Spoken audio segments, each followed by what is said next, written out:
This sound drove thousands of soldiers insane, forcing them to drop their weapons and bury themselves in the ground in terror, even when there wasn't a single bomb in the sky. It was a soul-chilling, mechanical wail that became the official soundtrack of the most terrifying catastrophe in human history. But what if I told you that the Third Reich's greatest weapon was actually a technical misunderstanding? Slow, clumsy, with chicken legs instead of normal landing gear. By all laws of logic, this aircraft should have been an easy target and vanished from the pages of history in the first month of the war. So how did this lame freak turn into a symbol of absolute horror?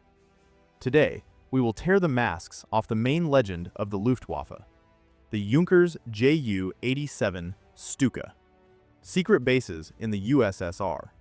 How did Germany deceive the whole world by creating its aviation right under the noses of its enemies? The American connection. Is it true that the Stuka was bought with the personal pocket money of a German ace in the USA? Watch until the end. The finale of this story will surprise you. Summer of 41, Eastern Europe. An open field. A soldier lies in a shallow trench. Around him is silence. That special silence that happens before something bad. He feels it. Everyone feels it. And then, the sound. At first, it's somewhere far away. Barely audible, like the howling of the wind in telegraph wires. Then louder. Even louder. It builds up, fills the air, begins to press on the ears from the inside. It's not a howl. It's a shriek. Mechanical, piercing, inhuman. The soldier looks up. In the sky are dark silhouettes.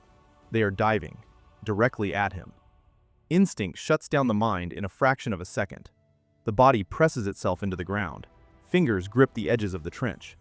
And this sound, it is everywhere now. In the head, in the teeth, in the bones. This was the Junkers 87, an aircraft that, by all laws of aviation logic, has no place in history textbooks. It was slow. Its maximum horizontal flight speed was about 390 kilometers per hour, roughly the same as light training machines of that time. It was clumsy. It carried fixed, non-retractable landing gear, massive struts and teardrop fairings that created constant aerodynamic drag. For a fighter pilot, it was almost an ideal target. And yet, its name became synonymous with an entire era. Stuka. This nickname came from the German language, an abbreviation of the word Sturzkampfflugzeug, which literally translates as dive combat aircraft. That was what both friends and enemies called it. And in this simple word lies the entire paradox of the machine. How did a low-speed, technically imperfect aircraft become one of the most recognizable symbols of that era? What stands behind that wail, an accident or cold calculation? And why did a machine created for one specific task prove to be so effective until the conditions changed? Answering these questions will take time, because we must start not with the aircraft. We must start with the idea that gave birth to this plane. We need to go back to Germany in the 20s, to a country that is officially forbidden from having a military air force. 1919, Paris, the Palace of Versailles. The victors of the First World War signed a treaty that was supposed to make a repetition of such a conflict impossible. Germany is obliged to pay colossal reparations, reduce its army to 100,000 people, and, importantly for our story, completely abandon military aviation. Articles 198 and 199 of the Treaty of Versailles were absolutely unambiguous.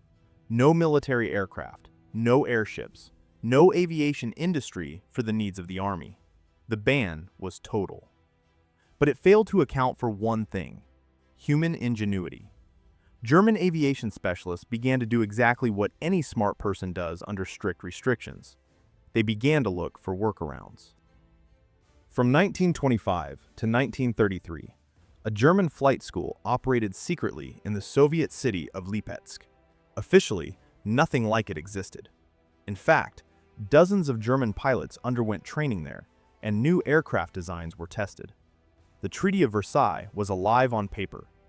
In practice, the German military air force was quietly being reborn. Parallel to this, another discussion was taking place in German aviation circles, a fundamental one. about what aviation should even be in a modern confrontation. One point of view said, aviation should bomb the enemy's cities and factories. Strategic strikes, long-range raids, destruction of the industrial base. This is the path to victory through attrition. The other point of view was radically different. Its supporters said, aviation must work together with the army, right on the battlefield. Destroy specific targets at a specific moment. A bridge, an artillery position, a column of equipment on the march. To be, in essence, flying artillery. Artillery that can be in the right place in minutes rather than moving for hours over broken roads. This idea required one thing: incredible precision. Because hitting a bridge from horizontal flight, from an altitude of several thousand meters, is a lottery. Bombers of that time missed by hundreds of meters even under ideal conditions. But what if you approach not horizontally, but vertically? What if you point the plane directly at the target and drop the bomb at the very end of the dive? This very thought became key. And this is where a man appears without whom the story of the Stuka would have been very different. Ernst Udet, an ace of the First World War with 62 confirmed aerial victories. The second most successful German pilot of that war after Manfred von Richthofen himself. After the war, he was a famous aviator, a participant in air shows, a man who simply loved airplanes more than anything else in life. In 1933, Udet found himself in the United States of America at an aviation show, and there he saw something interesting. American dive bombers of the Curtiss brand were demonstrating an attack on a ground target. The plane went into an almost vertical dive, accelerated rapidly, dropped the bomb from a minimum height, and hit the target with incredible precision. Udet watched, and a simple thought formed in his head. This is it. This is the solution to the problem they had been discussing for years. He bought 2 American Curtiss aircraft with his own money and sent them to Germany, not with state funds, not by official order, with his own money. Just like that, with 2 second-hand American machines bought by a private person with personal savings, the journey to the most recognizable aircraft of World War II began. The German Aviation Command was initially skeptical of the idea, but Udet was persistent. He personally demonstrated the capabilities of a diving strike, convinced, argued, and proved. And ultimately, he convinced them. In 1933-34, a competition was announced to create a new dive bomber for the German Air Force. Several design bureaus took up the work. One of them was the Junkers Company, and it was their version, angular, unlike anything else, with a cranked wing and fixed landing gear, that eventually won. The first prototype took to the air in September 1935. But before talking about what resulted, we need to understand exactly how it worked. Because the construction of the Stuka is not a set of accidental decisions. It is logic. Hard, consistent, sometimes uncomfortable, but logic. Take an ordinary bomb. Rise to an altitude of 3,000 meters. Fly horizontally at a speed of 300 kilometers per hour. And try to hit a bridge. Not the river near the bridge. Not the bank. The bridge itself. Bombers of the 30s missed by 300, 400, sometimes 500 meters, even in calm skies and good visibility. This wasn't the crew's laziness. This was physics. A bomb dropped from a height continues to fly forward by inertia, along with the speed of the aircraft. It glides, drifts in the wind, deviates. Calculating the release point with acceptable accuracy in real combat conditions was almost impossible. The designers of the Stuka solved this problem radically simply.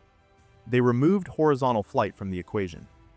Before an attack, the pilot transitioned the aircraft into a dive at an angle of 60 to 80 degrees to the ground, almost vertically. The target is directly on course, right ahead. No drift, no complex ballistics. The plane literally pointed its nose at the point of impact. But for such a dive to even be possible, several engineering problems had to be solved. First, speed. In a vertical dive, a plane accelerates very quickly. Too quickly. The pilot doesn't have enough time to aim and drop the bomb. The solution? Air brakes. Under each wing of the Stuka, slatted flaps were installed, which were deployed before entering the dive. They created drag and kept the speed within 600 kilometers per hour, slow enough for the pilot to have time to work, fast enough for the attack to remain swift. Second problem: aiming. A special sight was installed in the pilot's cockpit, the reflection of which was projected onto the windshield. The pilot saw a crosshair right before his eyes. Target in the crosshair. Everything is simple.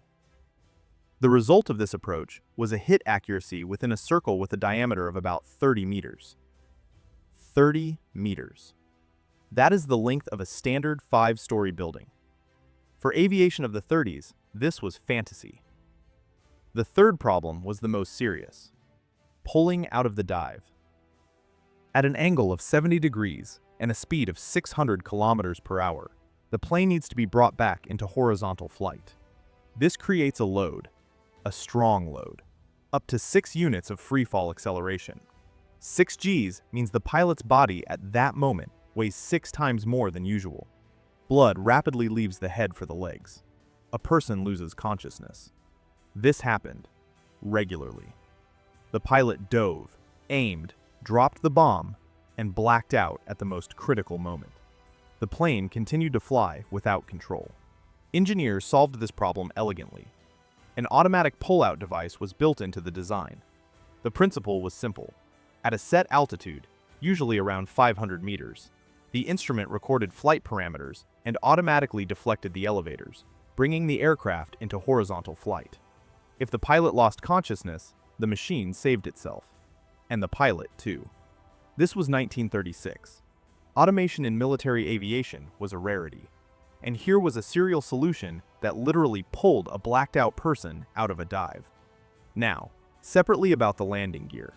Non-retractable landing gear was the main reason for ridicule. In a world where fighters had long been hiding their wheels in the fuselage, the Stuka flew with huge struts sticking out. This added drag, reduced speed, made the machine even more sluggish. But this was a deliberate decision. A dive bomber lands on field airfields, often on an uneven surface, in difficult conditions. A landing gear retraction mechanism is additional weight, additional complexity, additional risk of failure. If the gear doesn't deploy before landing, disaster. On the Stuka, the landing gear did not retract or deploy. It just was. Always. Reliable. No surprises. On the struts of this gear, in early modifications, those very sirens were placed. Small propellers that rotated from the oncoming airflow and emitted that very piercing wail during diving. The official name was Jericho Trumpets. They reduced speed, created extra resistance. In later versions, they were removed for this very reason. But by then, the sound already lived separately from the aircraft, in people's memories, in fear, in reflexes.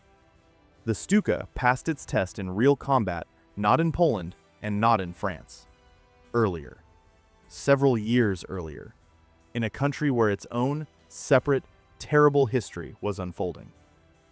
1936, Spain. A civil conflict is flaring up in the country. Two sides, the government Republican forces and armed formations under the command of General Francisco Franco, clash in a brutal confrontation that would last almost 3 years. Germany decides to support Franco's forces, not officially, not with an open declaration of position, but through a special volunteer formation, the Condor Legion. Pilots, technicians, ground personnel. Aircraft, the newest, not yet tested in real conditions. Spain turns into a testing ground, a brutal, real one, without allowances for training conditions. It was here, at the end of 1936, that the first Stukas arrived.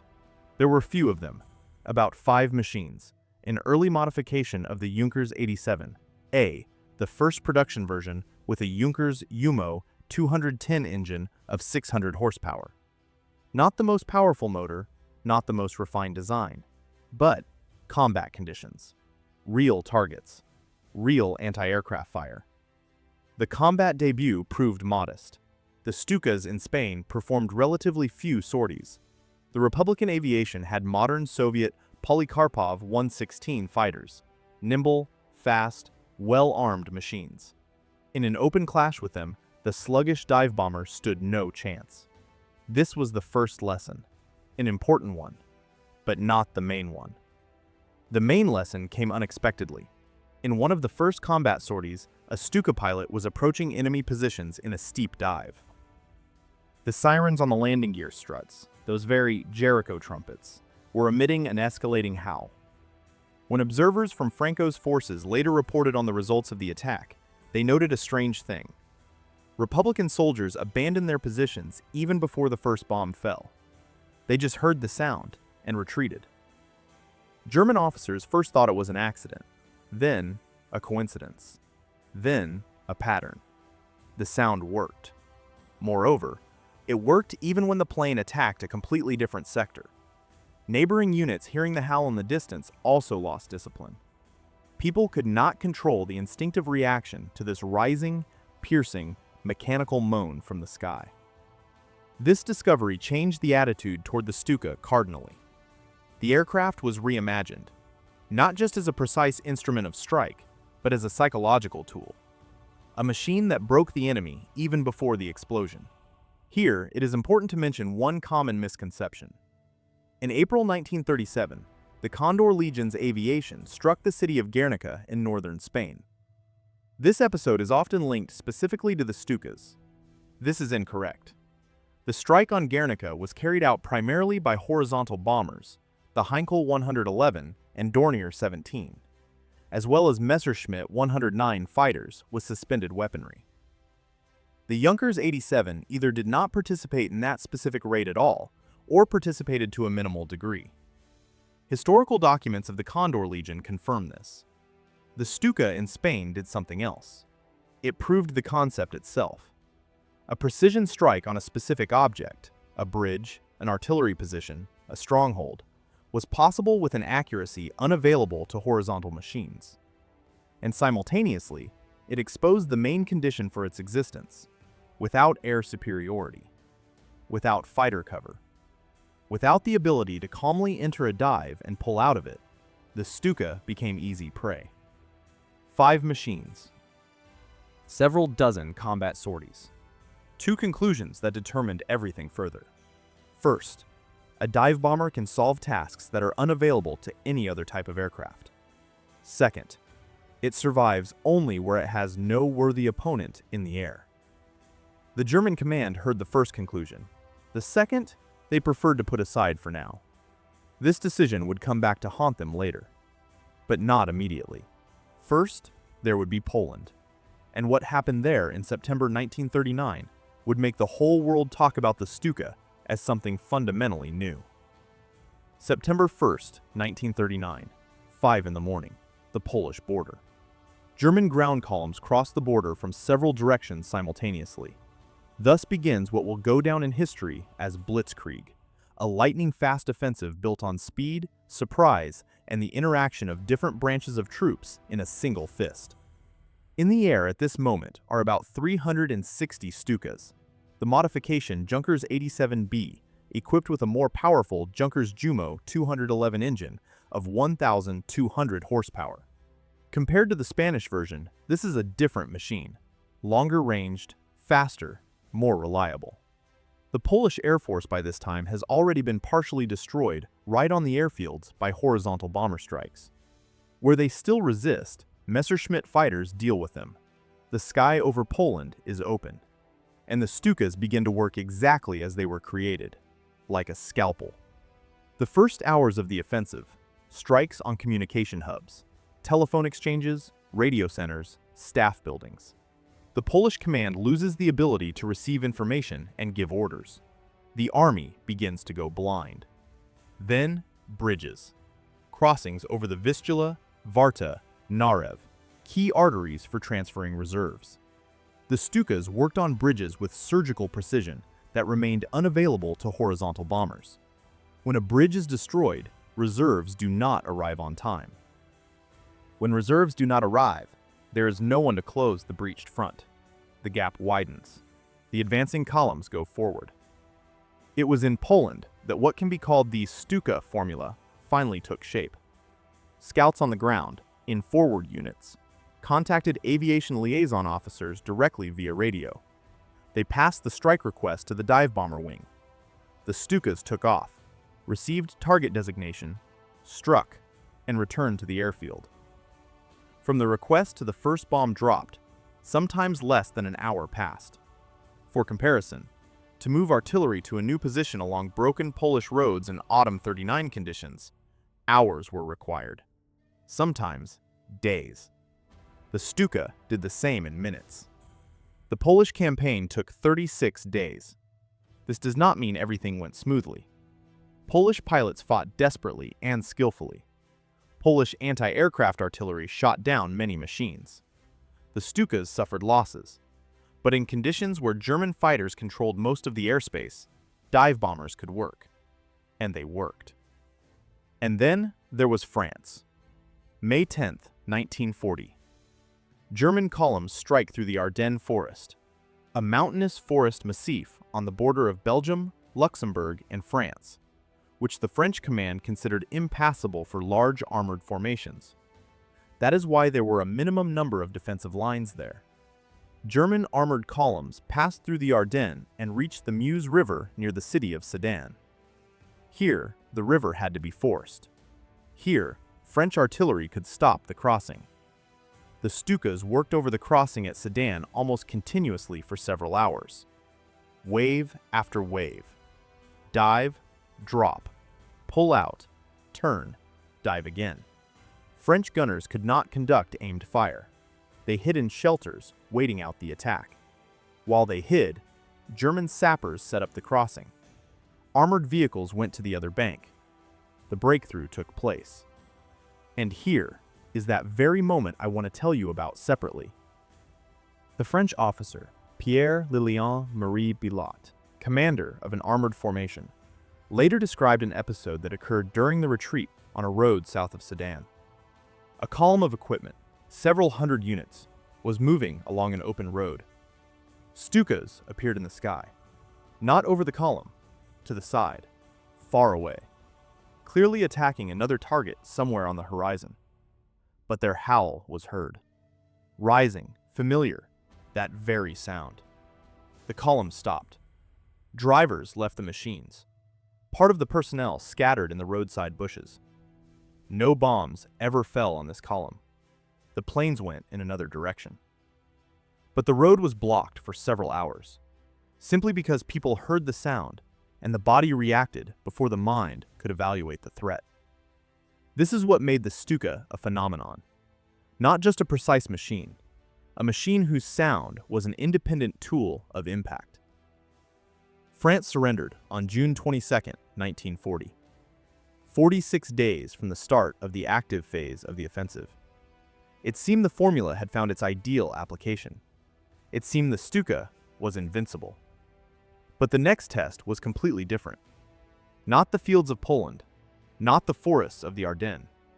A strait 33 kilometers wide at its narrowest point, and a sky over it in which completely different aircraft waited. Summer of 1940. The German command looks at the map. France is behind. Ahead, the British Isles, and a narrow strip of water between them. In order to transport troops across the English Channel, air superiority must first be established. Destroy British aviation, or at least suppress it enough so that it cannot interfere with the sea crossing.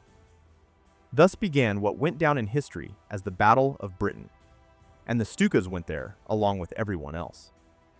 Initially, everything looked familiar. The first sorties in July 1940, strikes on British convoys in the Channel, on port facilities, on coastal objects. Results, acceptable. Losses, tolerable. The command decided, we can continue working. This was a mistake. The fundamental difference between Poland, France, and the sky over Britain lay in one word: fighters. The British Royal Air Force had two types of machines that the Stuka could neither catch up with nor escape from.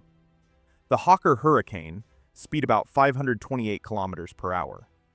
The Supermarine Spitfire, speed about 580 kilometers per hour in horizontal flight. The Stuka in horizontal flight, about 390 kilometers per hour. The difference in speed, almost 200 kilometers per hour. This isn't a gap. This is a chasm. A Spitfire could pick up cruise speed, overtake a Stuka, enter an attack, leave, turn around, and attack again, all while the dive bomber was just trying to change its course. But there was another problem that is hard to overestimate. The Stuka, at the moment of pulling out of a dive, was practically defenseless. Recall the mechanics of the attack. The plane enters a steep dive. The pilot aims, drops the bomb.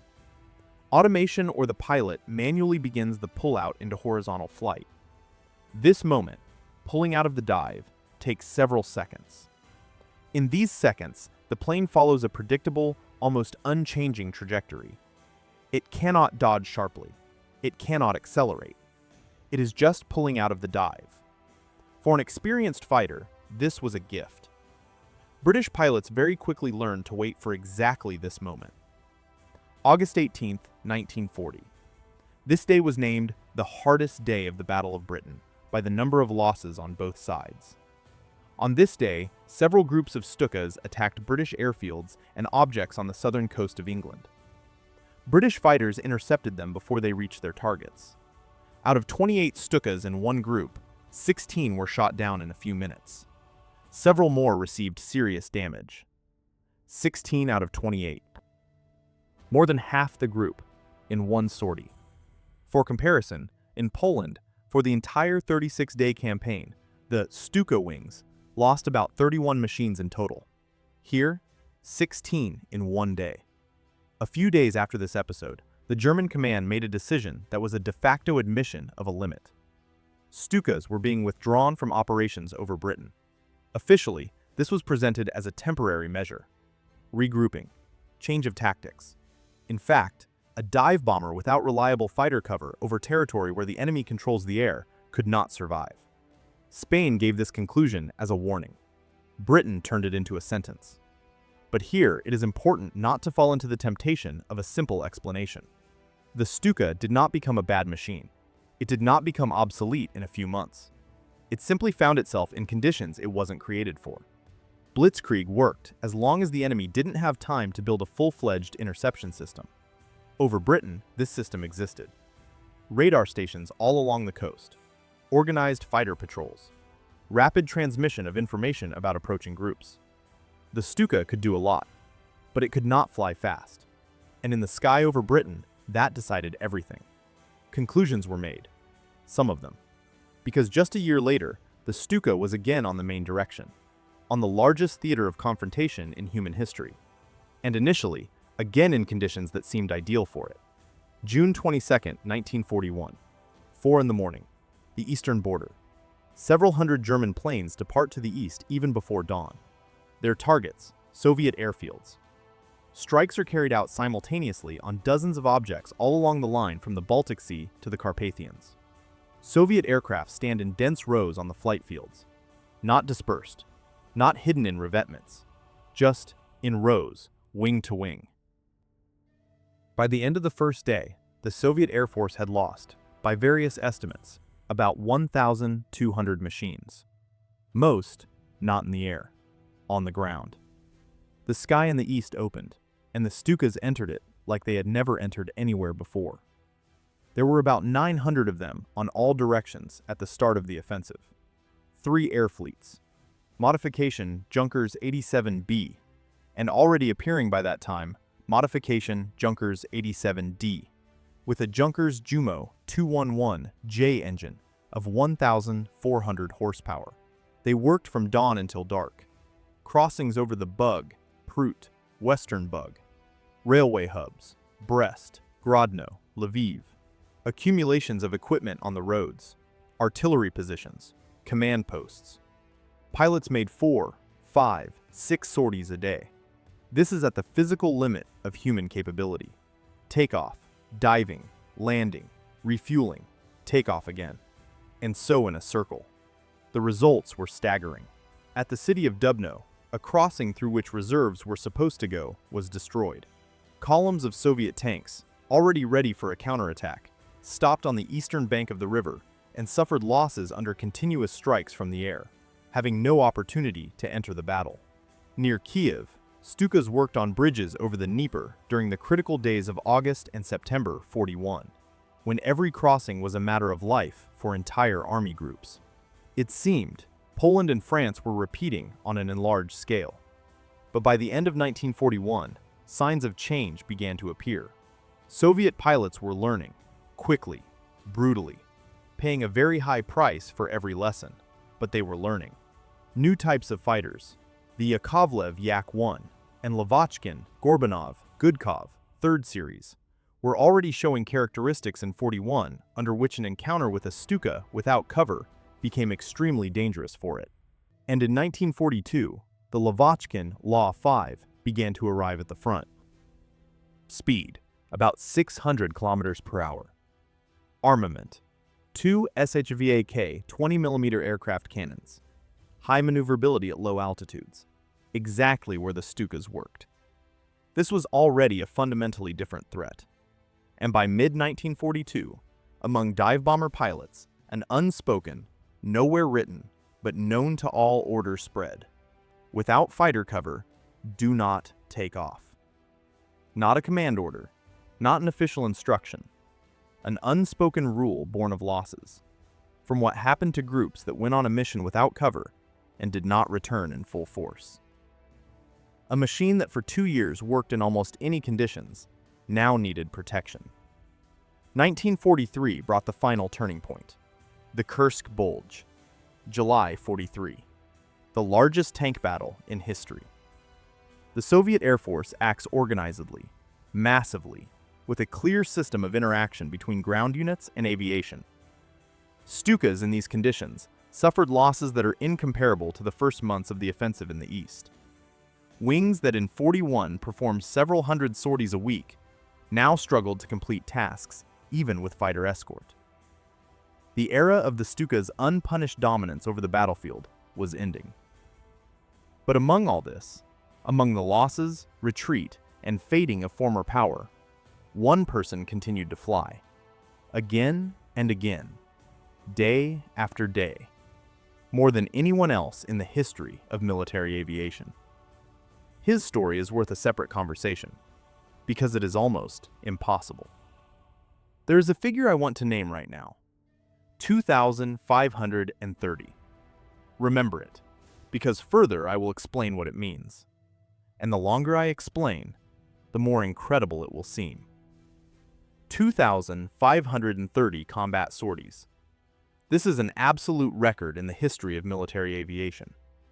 No pilot of any country, neither before nor after, has made so many combat sorties on one type of aircraft in conditions of real confrontation. This record belongs to one person, Hans-Ulrich Rudel. Born on July 2, 1916, in the small town of Konradswaldau in Silesia, at the beginning of his service, he showed no special promise.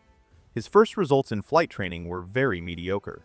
Commanders spoke of him as a diligent but unremarkable cadet. His first combat sorties were during the Polish campaign of 1939, without special results. He was not shot down. He did nothing heroic, just flew, performed tasks, returned. None of his commanders at that moment could have guessed that in a few years, this man would become the most successful dive bomber pilot in the history of aviation. Rudel's real story began on September 23, 1941. Kronstadt, the Soviet naval base in the Gulf of Finland, 30 kilometers from Leningrad. Here stood the battleship Murat, one of the largest ships of the Soviet Baltic Fleet. Displacement, 23,000 tons. Length, 186 meters. Armament, 12 guns of the main caliber, 305 millimeters. The battleship was well protected. Anti-aircraft artillery, fighter cover, pre-ranged firing sectors. German dive bombers had already tried to attack Murat several times, without result. Rudel approached the target with a bomb weighing 1,000 kilograms. This was the heaviest bomb that the Junkers Ju-87 could carry. Under continuous anti-aircraft fire, he entered a dive and held course to an altitude that instructions prescribed to consider dangerously low. The bomb hit the bow of the ship. The detonation reached the powder magazines of the main caliber. The explosion was so powerful that the bow of the battleship, weighing several thousand tons, was simply torn off and overturned. Murat settled on the bottom of the Kronstadt harbor in a few minutes. The depth at that location was shallow, and the stern of the ship remained above water. Subsequently, Soviet specialists restored some of the gun turrets and used them as coastal batteries. But as a combat ship, Murat ceased to exist. Rudel became the first pilot in history to sink a battleship in a single sortie. After this episode, his career developed with increasing speed. He specialized in the destruction of armored vehicles, and with the appearance of the Junkers Ju-87 G modification, equipped with two Bordkanone 3.7 aircraft cannons, an adaptation of the Flak 18 37mm anti-aircraft gun, he turned into a hunter without equal. 37mm is a serious caliber. A shell with a tungsten core pierced the armor of most Soviet tanks from above, at the most vulnerable point where the armor was thin. The tactics were practiced to perfection. Rudel approached from behind and from the side at a small angle, aimed at the stern of the tank, where the engine and fuel tanks are, where the armor is weakest, and gave a short burst from both cannons. Officially confirmed number of destroyed armored vehicles? 519. 519 tanks. This is more than some entire armored armies lost in the whole confrontation. He also destroyed more than 800 cars and vehicles, about 150 artillery positions, 70 high-speed landing barges, and 9 enemy aircraft in aerial combat. No records are numbers, and Rudel's story is also something else. Over the years of active combat, his plane was hit and made forced landings about 30 times. 30 times. He was wounded several times, continued to fly. In January 1945, during an attack on Soviet positions on the Oder River, his plane was hit by enemy anti-aircraft fire. Rudel managed to make it to the line of German positions and perform a forced landing. He was pulled from the cockpit with a severe wound. His right leg was amputated below the knee. The command forbade him to fly. A few weeks later, he returned to the airfield, on a prosthetic leg, and demanded a plane. The command forbade it again. He took off. Rudel performed several hundred more combat sorties after the amputation. On a prosthesis, controlling a plane whose design required working with pedals. Specially for him, mechanics modified the pedal control assembly. He continued to fly until the last days of the confrontation.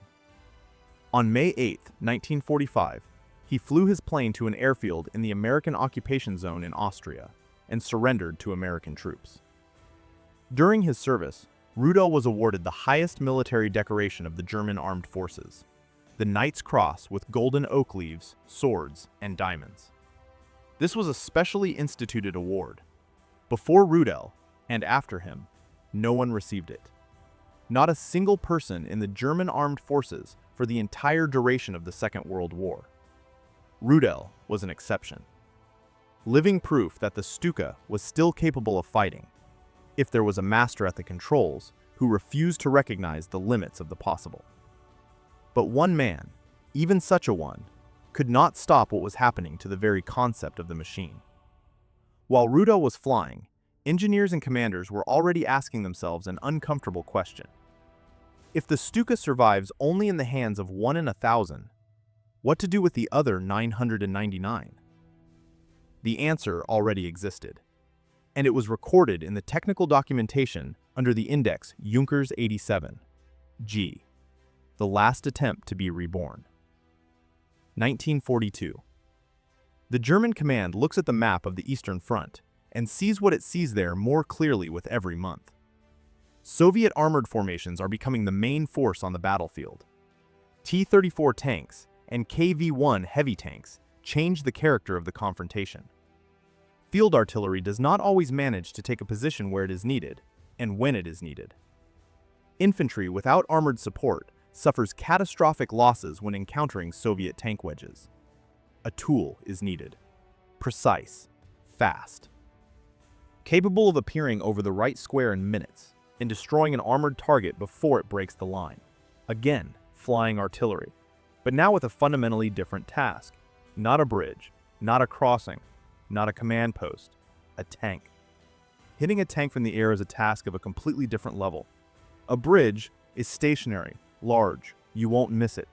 A tank moves, maneuvers. Its length is about 6 meters, width about 3. And it is extremely difficult to hit a tank with a bomb, even considering the accuracy of diving.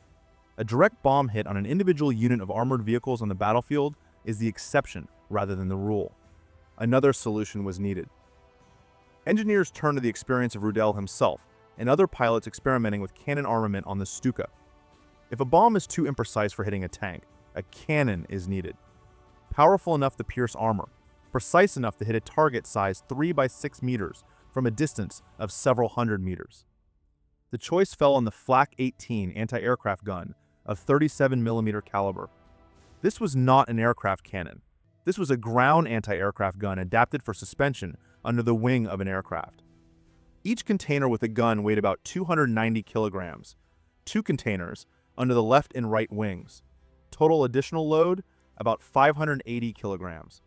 For an aircraft that already did not stand out for an excess of power, this was very serious. What happened to the flight characteristics? Maximum speed dropped to 360 kilometers per hour or less. The Stuka was already slow. Now it became even slower. Maneuverability decreased. Reaction to the controls slowed down due to the change in the aircraft's center of gravity. The pilot felt how the machine became heavy, mushy in control. These are words from real reports of pilots of that time. Takeoff distance increased. On soggy autumn airfields, covered with mud and snow slush, this was no longer just an inconvenience. It was a real risk with every takeoff. But the gun worked.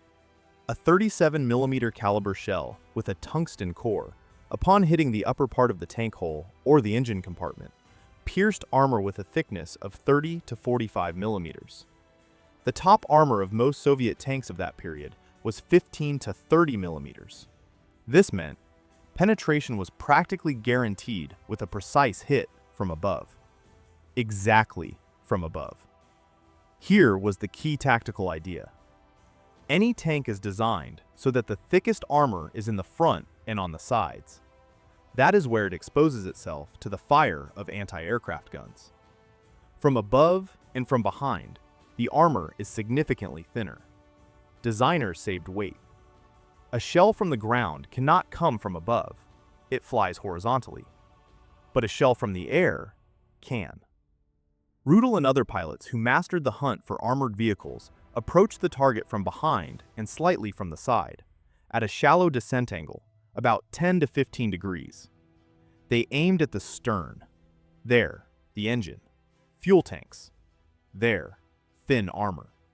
There, detonation upon penetration is almost inevitable. 2 short bursts, 2 to 3 shells in each. That was all the ammunition allowed. 6 shells for each gun, 12 shells in total per sortie. 12 shells. This is very little. Every shot must have meaning.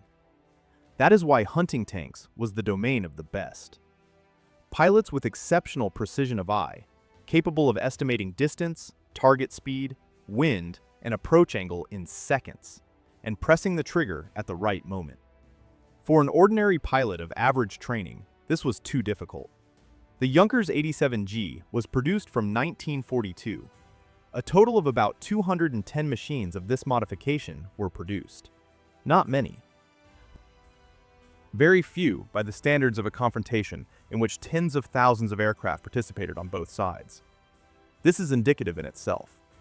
The machine was specialized to the limit. It did one thing, hunted armored vehicles, and it did it well, in the hands of a master. But the era when the Stuka could work relatively freely was already ending. 210 machines that barely got off the ground with 2 heavy gun containers under the wings needed constant fighter cover, even more acutely than the standard modifications. And this cover was no longer always possible to provide. The Soviet Air Force by 1943 to 44 had turned into a completely different force. Not the one the Stukas met at dawn on June 22, 41. Pilots with combat experience. Aircraft not inferior to German analogs. A refined system of communication and guidance. Organized patrols in the air. In these conditions, a slow aircraft with 2 heavy cannons under the wings was an almost ideal target. The Junkers 87G was the last attempt to find a place for the Stuka on a battlefield that was becoming increasingly hostile. It was an honest attempt. In places, brilliant. Rudel proved that the concept works. But a concept that works in the hands of one pilot in 1,000 is not a concept for mass production. It is an exception, a phenomenon. And while German engineers looked for answers in new suspensions, in new guns, on the other side of the front, they were building a fundamentally different machine. A machine with a different philosophy, with a different answer to the same question. And this answer proved to be more durable. There's a question that inevitably arises for anyone who studies the history of the Stuka. What if everything had been arranged differently? Not in the sense, what if the plane were better? But in the sense, where exactly were the decisions made that determined both the triumph of the machine and its limits? Let's start with the most obvious, non-retractable landing gear. This is the first thing that catches the eye. And this is the first thing everyone who deals with this topic argues about. It would seem an obvious solution. Put the landing gear into the fuselage, as the Messerschmitt 109 and most modern aircraft did. Remove the huge strut fairings. Reduce aerodynamic drag. Calculations show that just by retracting the landing gear and removing the fairings, the maximum speed of the Stuka could have increased by about 40 to 50 kilometers per hour in horizontal flight. It still would have been insufficient for a confrontation with a Hurricane or Spitfire. The gap would have narrowed, but not disappeared. And this is where the real conversation begins. Because the designers of the Stuka made the decision about the gear not out of ignorance or conservatism. They made it based on a specific task: field airfields, dirt strips, fast maintenance, minimum failures. A landing gear retraction mechanism is another unit that can fail at the most inconvenient moment. The plane returns from a mission, the gear doesn't deploy, and the machine lands on its belly. Loss of the aircraft. Often, loss of the pilot. In conditions of lightning-fast offensive, when airfields change every few days, when technicians work in field conditions with a minimum of tools and parts, simplicity of construction was not a weakness. It was a conscious value. The question is not whether the decision was mistaken. The question is, for exactly what kind of war was it correct? And here we come to the main point. The Junkers 87 was created for a short, victorious war. For a war in which air superiority is implied as a starting point, rather than something that still needs to be fought for. For such a war, it was an almost ideal aircraft. But what happens when a concept meets a reality that does not coincide with the initial assumptions? Let's look at another aircraft, the Ilyushin IL-2. A Soviet attack aircraft created around the same years. The first prototype took to the air in October 1939, almost simultaneously with the active use of the Stuka in Poland. The task, the same. Support of ground troops, destruction of the enemy's equipment and manpower, working directly over the battlefield. But the philosophy is fundamentally different. The designer, Sergei Vladimirovich Ilyushin, asked himself another initial question. Not how to make the aircraft maximally precise, but how to make it so the aircraft can perform the task even if it is being shot at. The difference seems small. In practice, it determined everything. The IL-2 was created around an armored capsule. The engine, the pilot's cockpit, the fuel tanks, all this was enclosed in a single armored capsule that was the load-bearing element of the structure. The thickness of the armor, from 4 to 12 millimeters depending on the zone. Total weight of the armor, about 700 kilograms. This means infantry small arms, bullets of caliber 7.62 and 12.7 millimeters, practically did not pierce the armored capsule. Small caliber shell fragments, either. The IL-2 could receive serious damage, continue flight, return to the airfield, be repaired, and take to the air again. The Stuka, in an analogous situation, could not. At the same time, the IL-2 carried comparable armament. 2 Volkov-Yartsev 23mm aircraft cannons in later modifications, RS-82 and RS-132 rockets, and a bomb load of up to 600 kilograms. The bombing accuracy of the IL-2 was lower than that of the Stuka in a classic dive. This is true, and it should not be silenced. But, and this is fundamentally important, the IL-2 could work where the Stuka was already doomed, under dense anti-aircraft fire, without guaranteed fighter cover, in conditions where the enemy controls the sky. Soviet industry produced about 36,000 IL-2 aircraft during the years of the confrontation. 36,000. This is more than any other combat aircraft of World War II in terms of mass production volume. The Junkers 87 of all modifications was produced in a quantity of about 6,600 machines for the entire time of production, a difference of 5.5 times. Now, an honest question. Could the Junkers 87 have been fundamentally different if German designers had chosen a different philosophy from the start? Technically, probably yes. The German aviation industry had both the personnel and the technology and engines of sufficient power. But this would have required abandoning the very idea of the dive bomber as the core of the concept. The precision that made the Stuka, its diving, its sight, its pull-out automation. All this worked exactly because the plane entered an almost vertical dive. An armored plane with the same profile would have become so heavy that the diving precision would have been unreachable. It was a choice, not a mistake. A choice between two philosophies, each of which had its own logic. The German philosophy said, make the strike so precise that it doesn't matter how many times you hit. One precise strike is better than 10 imprecise ones. The Soviet philosophy said, make the plane so survivable that it can deliver strikes again and again, even while carrying damage. 10 sorties with hits in 10% of cases, better than one ideal sortie after which the plane is shot down. By 1943, it became clear which philosophy proved more stable in conditions of a long, drawn-out confrontation of equal sides. But this does not mean the German philosophy was initially incorrect. It was correct for another war. For the war they planned, not for the one that turned out. And in this, perhaps the most important lesson of the Junkers 87 story. Not technical, not tactical. A lesson about how any tool, no matter how perfect it is in its niche, is defined by the assumptions that were laid down during its creation. When the assumptions stop coinciding with reality, no amount of skill and no modernization can fully compensate for this initial gap. The Stuka proved it. At a price that is hard to overestimate, today, the Junkers 87 can be seen. Not in a photograph, not in a movie, in person, a few meters from you. The National Air and Space Museum in Washington, the Royal Air Force Museum in Cosford, England, the Deutsches Museum in Munich, the Aviation Museum in Berlin. In each of these places stands a machine that 80-odd years ago was the most terrifying silhouette in the sky over Europe. Now it stands still, behind glass or not, angular, with a cranked wing, with huge landing gear struts in teardrop fairings. People approach, look. Some take photos. Some just stand and are silent. I think silence here is the most honest reaction, because this machine carries in it too much of everything simultaneously. Too many meanings to fit them into one simple judgment. It was created by people who were solving a specific engineering task. How to hit exactly where needed. How to do it quickly. How to do it reliably.